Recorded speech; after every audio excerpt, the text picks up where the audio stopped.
in the names of Deputies Harkin and Fitzmaurice, who wishes to discuss the lack of emergency surgical services in CHO1. Deputy Marion Harkin. Thank you, Ken Corla, and apologies. I'm recovering from laryngitis. Apologies, Minister, but I really did want to raise this issue. It's a really crucial issue about how a 17-year-old, a young person, a child under Irish law, was treated at an emergency department at the weekend. I got a message from a constituent at the weekend outlining how this young person cut the top of their finger, and they were brought to Nowdock in Carrick-on-Shannon. It was closed, and their sibling drove them to Sligo Hospital. They were bandaged in Sligo Hospital and told to go to Galway. So they drove to Galway. At this point, 145 kilometres, arrived in Galway at about 9 o'clock that night. When he arrived in Galway, he had the other part of his finger with him on ice in a plastic bag. He was told that there was no one to see him at the hospital. He was in an excruciating pain, and he was told that he could either go home and come back the next morning at 7 o'clock, or that he could get a B&B, as there was no trolleys available. Now, Minister, the family had to drive back to Carrick-on-Shannon, and as his dad said, and I'm quoting, he said, "We're on our way home now, none the wiser, with the lad with half a finger home with him and the other half left in a fridge in Galway Hospital." So, Minister, 115 kilometres back to Carrick-on-Shannon, 115 back in the morning to Galway, and then another 115 back that afternoon. Almost 500 kilometres. Now, Minister, apart from the fact that nobody should be turned away from a hospital, a child was turned away, and I don't know what you think, but I think this is completely and totally unacceptable, and I'm hoping that this will be dealt with by the Minister for Health. It's a pity he's not here tonight, but I'm glad you're here, Minister. I'll hand over to my colleague. First of all, Minister, thanks for coming in. It's a pity the Minister for Health didn't hear. I think an inquiry needs to be held into this. The child was 17 years, had an accident. My doc is in chaos in Carrick-on-Shannon. Then went to Sligo Hospital. They haven't the facilities to do that. We have supposed to be so-called centre of excellences. That Galway will be the centre of excellence. Your buddy Minister Ryan doesn't want to see a new road built where we talk about the need for it between Sligo and Galway, Killooney, all that area. It's been blocked at the moment. And that youngster with their parents went into the hospital in Galway. They were told, the exact words they were told to quote, is that we'll put the finger in the fridge, the part that was cut off. They gave them tablets or whatever to try and kill the pain. Get a B&B was the words that was actually used. And in the morning, come in at 7 o'clock and we'll try and do something. Now, that is disgraceful, that in what we call a centre of excellence, that a youngster of that age, whatever hope of saving the finger, there was no hope when they had to head back down home again, leave part of the finger within in the fridge, and come back up in the morning and wonder then, would you sew it together? The game is over at that stage, and I'm not a doctor, but I know that much. And I think that we talk about health services improving.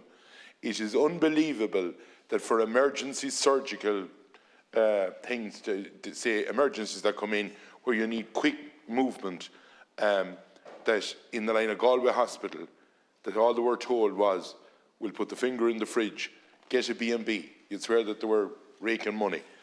After all their trauma, they headed home and they had to go back up the next morning. And unfortunately, my understanding is that they didn't save the finger. Now, that child has to live life going forward.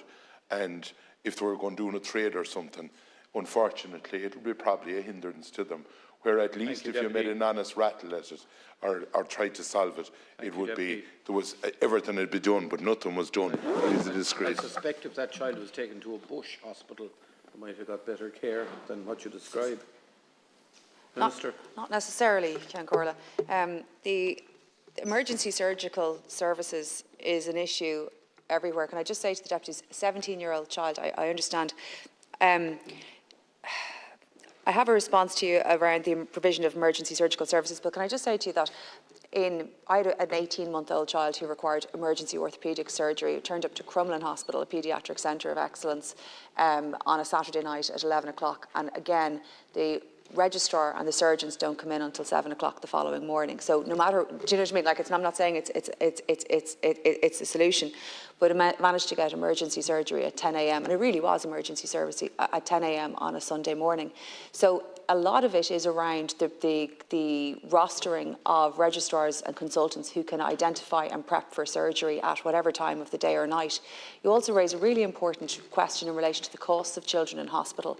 As you have said there, go and stay in a bed and breakfast, or a round trip or 2 round trips, as it will turn out, but by the time you get back, and the cost of the petrol is really very significant. And it's something that I've tried to highlight again and again, that the additional, and I don't mean to sound trite, but when you're in a children's hospital, the very last thing that you're thinking about is costs, but it's extremely important. And the additional needs payments is available to people, I've confirmed through Minister Humphrey, to people to be able to recoup some of those very difficult costs, either in respect of bed and breakfast costs or very significant petrol costs or other childcare. Indeed, the family may have had other children, younger children, whom they would have had to leave not once but twice late at night to make sure that they got the care that was necessary. I'm sorry to hear that. I really am very sorry to hear that the matter wasn't resolved and that the finger, as you have said, Deputy, wasn't saved. The majority of emergency surgical services provided in the area referred to by the deputies fall under the Celta University Healthcare Group, which serves a population of 830,000 people and provides acute and specialist hospital services to the west and northwest of Ireland, including Galway, Mayo, Sligo, Donegal, Roscommon, Leitrim and parts of adjoining counties.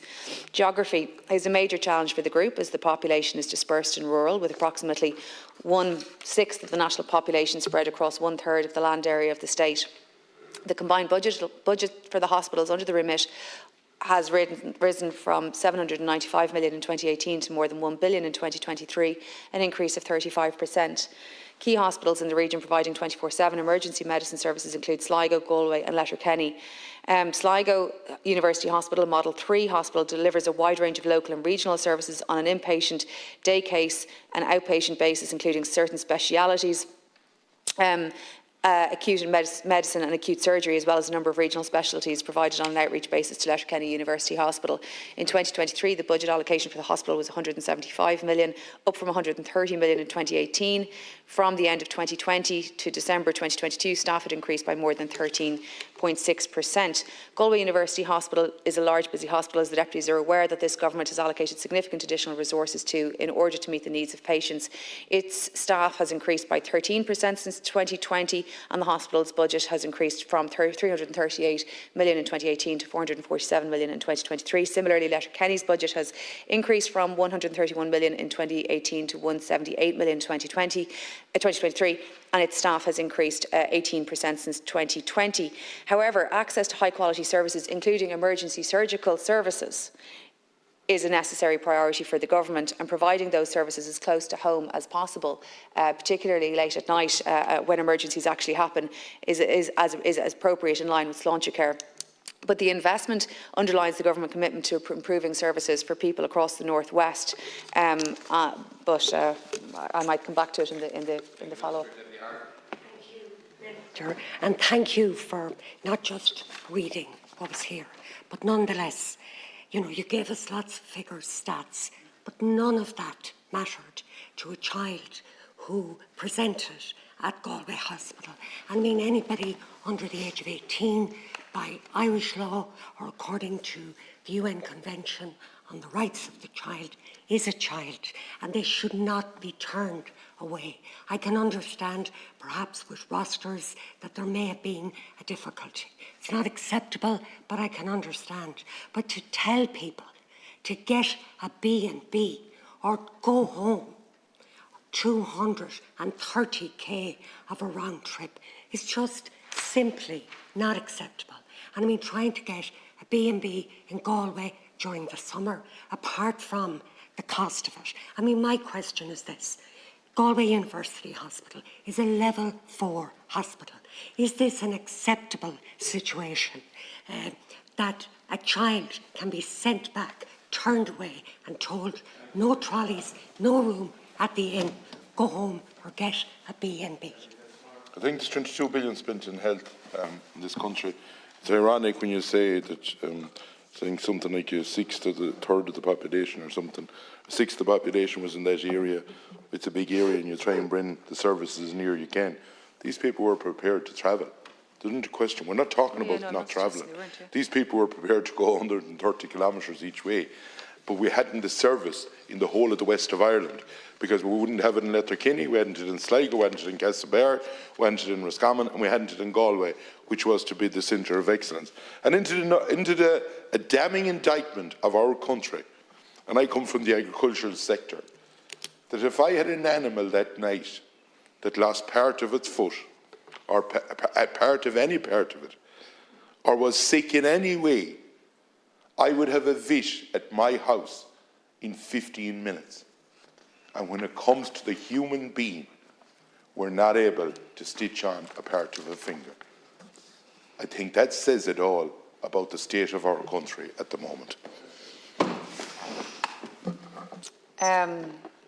The question of timing is very, very important. The time at which you arrive at the hospital, you can end up with a very long wait until 7 or 7:30 the following morning when the surgical teams come back in. So if you turn up at 11 o'clock at night, as I personally experienced, you can either stay until 7 o'clock in the morning or you can go home and come back. Yeah, I appreciate that. In my case in Crumlin, I'm not suggesting though, but the services weren't available, you know, whether it's in the northwest, in Crumlin, it's the same experience from a paediatric care perspective. The services are available, the surgical services are available from 7 a.m. So if we take out the question of going home and coming back, the services are available from 7 a.m. The only way to remedy that is a different contracting model for consultants and registrars to provide surgical services overnight. The question of emergency surgery, timeliness really is very important. So I don't know what time it was possible to be able to come back to the hospital to be able to avail of that surgery. But really the overall question is the availability of surgical services overnight, whether in Dublin, in Crumlin, or whether in the western northwest. The emergency surgical services are really a matter from the consultant contract, and I hope that will improve the very significant extension of hours that will follow from the consultants' contracts. I hope will be of benefit to people who are looking for emergency surgical procedures, because I'm not sure that there's a geographic issue here. As I said to you, a very direct personal experience, exactly the same in Crumlin Hospital. Wouldn't have been any different outcome whether I was in Crumlin or in the northwest in terms of timing. It was about whether you stay home or you come back, the service isn't available because people aren't there until 7:30 in the morning.